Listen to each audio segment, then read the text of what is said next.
Hello, everybody. This is Bridget, and this is the Maven Insider. We are so happy.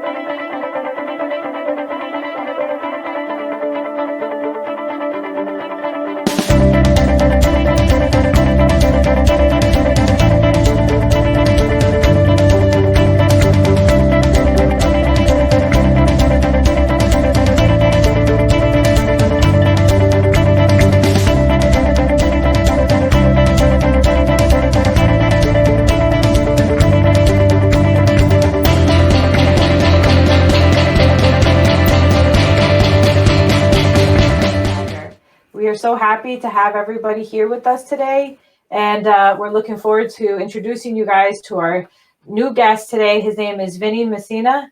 Vinny, how are you today? Hey, Bridget, how are you? I'm doing great. I'm very excited to have you here with us today. And the purpose of this is to kind of get to know where you've come from. We know recently you joined the Inspection Boys franchise, Yes. and we kind of want to get to know the story of what led you to where you're at now. So whenever you're ready. Yeah, that's great. I'm excited to be part of it. I'm excited to have made a big decision and had it work out so well. Things are going really well, really quickly, and I'm a love what you do what you love kind of person. So I'm excited that when you make a big decision like this, it turns out like this. I really do love what I do, and it's so much fun. And I'm just excited to be here and be with all of you guys. Well, we're so happy to have you. And honestly, anytime you walk into a room, it's always like a ray of sun coming through. You're very positive, and you have a lot of stories. So what did you do before this? Well, I spent 25 years at the New York Islanders. I was a coach and a trainer there.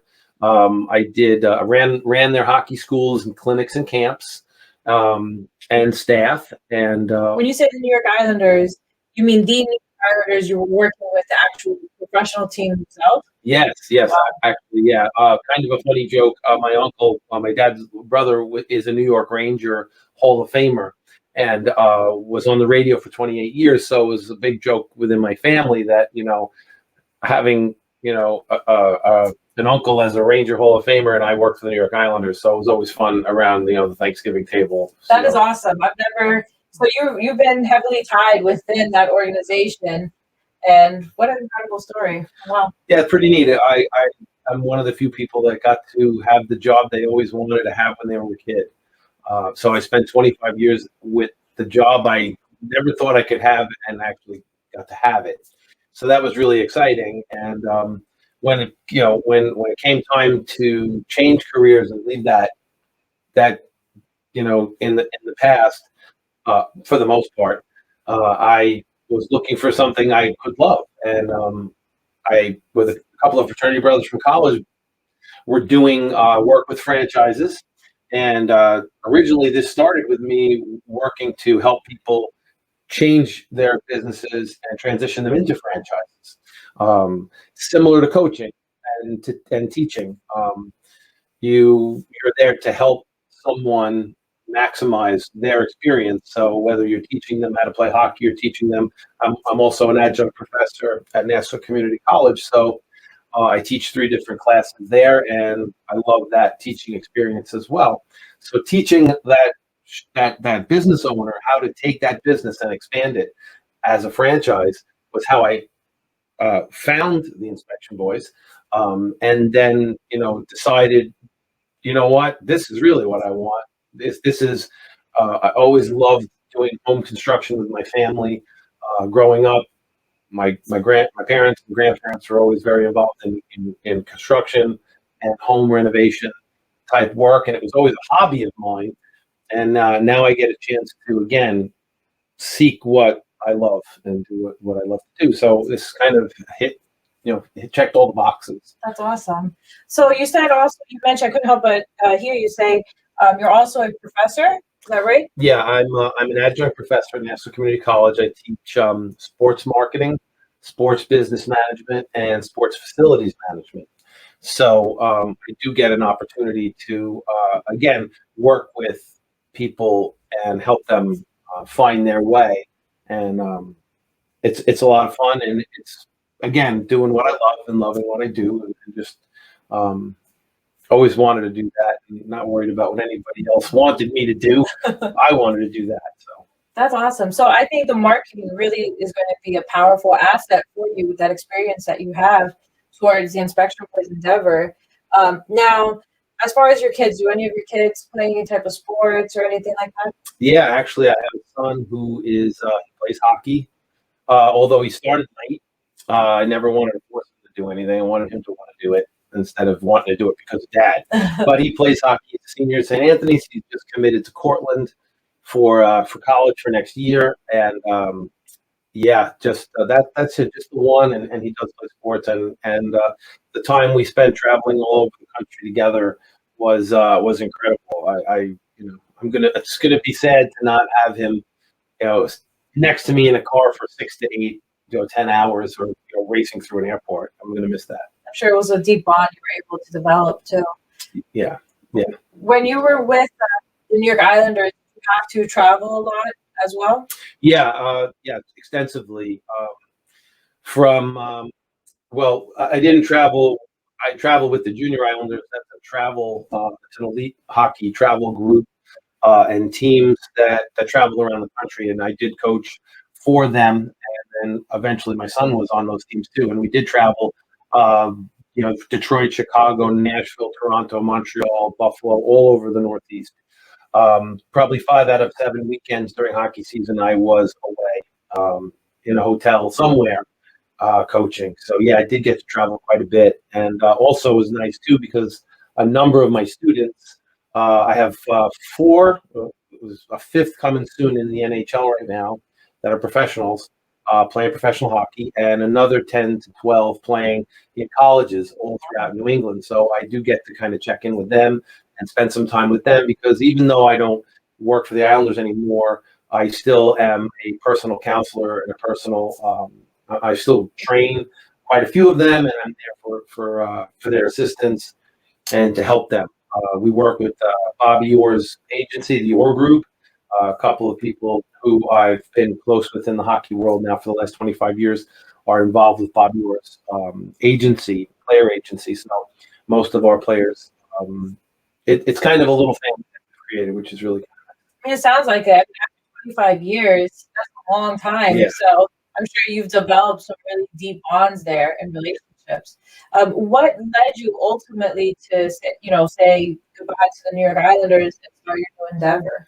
Well, again, when I started going away to college, and me having traveled that extensively, what I did for the Islanders was 7 days a week, 365 days a year.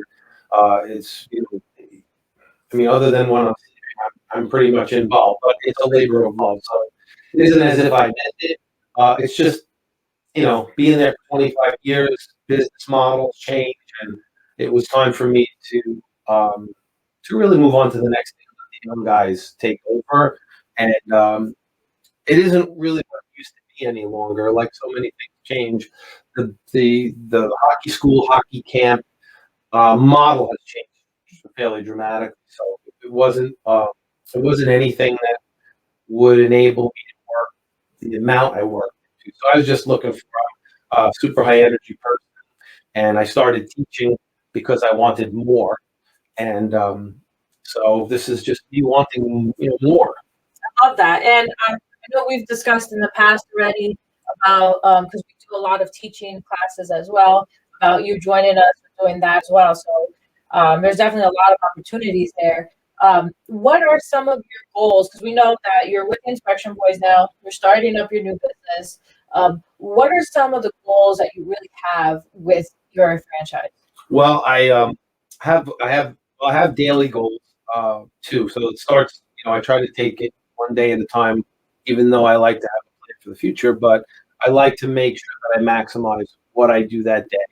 Um, and I just try to do as much positive as I can every day.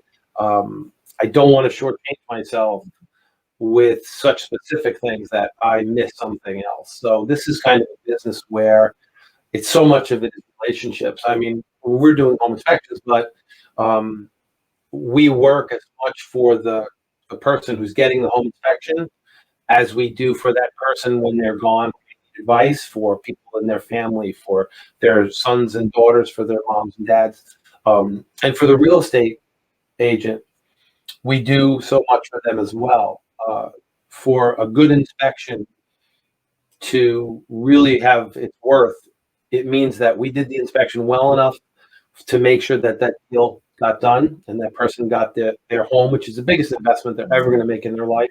So it's so super important that we give them as much guidance as possible to allow them to make that, because the confidence they have going into that purchase of that home, especially now where we've got 10, 20, and 30 sometimes offers on a home, we really need to help that person be super confident that they're not going to make a mistake with the biggest investment of their life. And so it's a real big responsibility, and I really love being able to help in that. And it also helps the real estate salespeople as well, because it allows them to run an efficient sale of a house for a person who's trying to sell it. And people sell their homes for so many reasons. And for a person to have a struggle selling their home could be financially very difficult for them. So it's always about win-win. When I had first come out of college and I wasn't coaching for a few years and I went into sales, I always became a sales trainer fairly quickly, because the one thing that I always was taught kind of growing up was it's kind of the golden rule, which in business terminology is win-win. The deal's got to be a win for both of us. Right. I'm doing the inspection. I'm getting paid for it. There's my win. What win do I give you?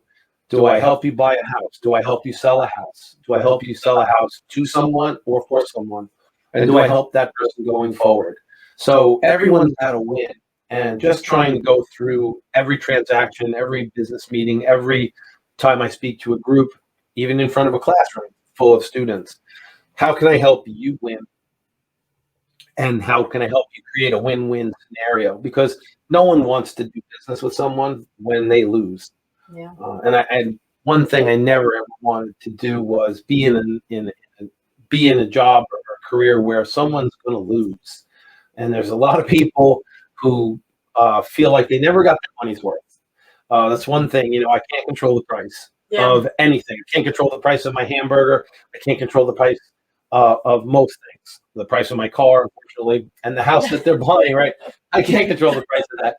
But I can give them everything I can for the money they are paying for that inspection, and I can help them get the most for the money they're spending on that home. So, well, you said so much information, and there's a few things that have caught my attention. You've talked about the relationship with you and the client, right? And then also the relationship between yourself and the agent, right? And I think those are two really important things, because what happens in this industry is that most inspectors are only going towards the client, right? Yep. They feel like, okay, I need to just, do my inspection. But some inspectors, just like you were just mentioning before, when it comes to the price, some people say, they don't feel like they got their money's worth, right? Yep. And I think that comes down to the quality of the inspection as well. Because if you do a quality inspection, correct me if I'm wrong, in most case scenario, we never get the complaint, hey, I don't feel like I got my money's worth, So I think you brought up really important key themes with the relationship that you have with whether it's the buyer or the seller, right? Because sometimes the seller can do an inspection too, and the agent too. And it's being that win-win. In my eye, I feel like not all deals go through, right? Yeah. And even how do you be on the win side when a deal doesn't go through? Well, for example, last weekend I did an inspection for a customer who had spoken to me months back, and they were looking for me to do an inspection on another home, and they lost the sale. They didn't get that home, and the amount of time that I spent with that customer on the phone, explaining what we do and how important what we do is, he called me back and requested me for an inspection this weekend. And because he had lost the home prior to this home being inspected, one of the reasons he lost it was because of the information that he got from me. He was able to ask me questions, and I was able to enlighten him in a way that helped him pull away from a house, with dollars, which caused him to lose the house. So he did not get the house. He didn't use me even for the inspection, but the information I was able to give him over the phone in the 40 minutes we spoke gave him an opportunity to be okay walking away from a house because he wasn't willing to spend what they were asking or what someone else was going to pay. And that person then called me back and said, "Hey, I have another house. I need you to do an inspection." And so, No, wait a second. So they had an offer for a house that they were going after. yeah. Did they get an inspection with another company on that house? No, they had called a few. I think I was the third call they made. Oh, wow. They spoke to two other people, and they had said that based on what they had seen and heard from us, they wanted to save me for last, which was kind of nice to hear. That's a really good compliment. It's nice to hear that you were looked upon that way. Yeah. So when and it was nice to not disappoint him because when we were done with the conversation, he said to me, "You know what? You're the third person I called, and you gave me 5 times the information the other two gave me put together because not only did you answer my questions, you made me feel comfortable asking." And he had even called me one other time prior because he said, he asked me, I'm closing in on a house. Are you going to be able to do an inspection for me? I just want to make sure. So he looked towards me and looked to me for the comfort of what was created on the phone and the conversation we had and the comfort level he had in me, which was great. So yeah, he did lose the deal, but he lost it in a way that he felt okay with it because he felt like, even though he was a first-time home buyer, he learned enough just in our little conversation and him asking questions that he felt comfortable. And at this point, this guy hasn't even paid you yet. You're just talking to him. Yeah, correct. What a level of service. I'm just saying, like, that's, if you talk to him that long, obviously you're proving your worth, your knowledge, and the service that you provided to him was, I know when I get a service like that, right, then I'm loyal to that person, and so I think that's a great example of how you turned that into a win, for sure. I love that. Yeah, and coaching's about winning too, right? So it's just about, again, all those things, win-win, make sure that the person that you're in that situation with wins too, and give them that level of service that you want, the golden rule, right? Do the right thing and do it the way you want it. Be the inspector you wanted when you got your home. There's a couple of things in life that you do, once, maybe twice, right? It's, that you're getting married and now you want to have a wedding and everything comes at you. Yeah, that's so true. There are 100 things you never thought of, right? And so now you have the biggest investment you're ever going to make in your life, and you're buying a home and you're stressed, and there's so many things to worry about: in-laws, your parents, friends, everyone's got advice. Is this the right house? What if I wait a week? What if this is the wrong? So there's so much nervous anxiety, so much knowledge that needs to be given to somebody before they're confident. Very much like sports, before a game. Players have butterflies. They're nervous. They're fearful. There's a lot of emotions going through their mind. So coaching isn't just about having a plan and drawing it on a piece of paper. And, it's about practicing it, and it's about the mind and making sure that you're clear-headed about it. So I try to do everything the way I coached, which was to give, I'm representing a lot of people here, especially that home buyer. If I don't give that home buyer the confidence, they may not buy a home that was perfect. Right. So I want them to know. I want them to know the same way I would want to know when I bought my first home. Exactly. I love it. So, what made you choose to go the franchise route over starting up on your own? Well, the franchise route was critically important. The only thing that I have enough knowledge in my life to do without the help that you get from a franchise was coaching.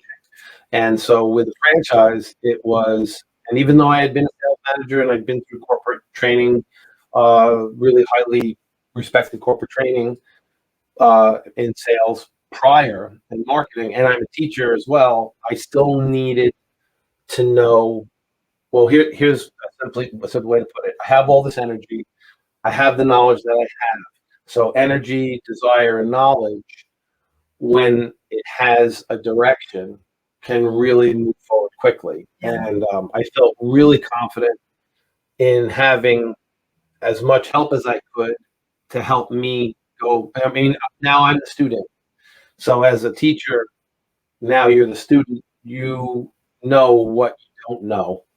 And I knew what I didn't know. And finding inspection boys and speaking with you and Matt especially gave me the opportunity, and others, and the other people out there in the industry, gave me the feeling that this is this is done the way I really like it, and I'm really excited about it. And I need you need wind for if you have a sailboat. So you guys provided the wind I thought I needed, and it's true. So a lot of that, and when you have a franchise, that's that old saying. It's a cliche. You're in business for yourself, but not by yourself. It's so true. All right. So I needed the flexibility of ownership and the ability to not have a cap in how much I can achieve. And I also needed people to facilitate it and help it and support me and help me, guide me. And I felt like I got that here. Had I not gone the way of a franchise, I felt like there was just too much risk in the time from day one to prosperity and comfort, and in that gap of getting where you hope to be from the start, a lot of businesses fail. Right. And this was the bridge from start to getting me to a place where I knew I could hit the ground running enough that I could sustain and grow. So, well, we're thrilled to have you. We're thrilled to see how you grow and how you grow your business. Not only is Vinny part of the Inspection Boys franchise, but he's also here locally in the Long Island, New York City area. So we love that. Now, Vinny, if somebody wants to reach you for any real estate agents that may be watching, how can they reach you? Well, by phone is the easiest way. It's 516-383-5675. That's my phone number, and I'm also at. I also have an email address. It's Western Suffolk at theinspectionboys.com. But my phone number is easier because it's immediate, and I love that. I also have a Facebook page, Inspection Boys of Western Suffolk, and so there's ways to reach me, and also my webpage has gotten a very, very quick response. So I'm really excited to see, and that's also part of when I was talking about having all the tools and not being by myself. That's part of it, because at every level of what I've been involved in so far has really turned out just as I was told and just as I had hoped. So we're so thrilled to have you. And honestly, guys, it's not going to be the last time that you see Vinny, because Vinny has a lot more to bring and a lot more stories to share with everybody. So we can't wait to see everything. And also, I think I just love seeing people grow, right? Yeah. And that's the biggest thing, is just seeing you grow. And so that's it, guys. We appreciate everybody for watching us today. You'll see Vinny again in the future, and we'll have additional guests coming on the show as well. Again, this is the Maven Insider. Thank you guys for watching us. We're so happy to have you guys, and we're so happy to share Vinny's stories here. We'll see you guys next time.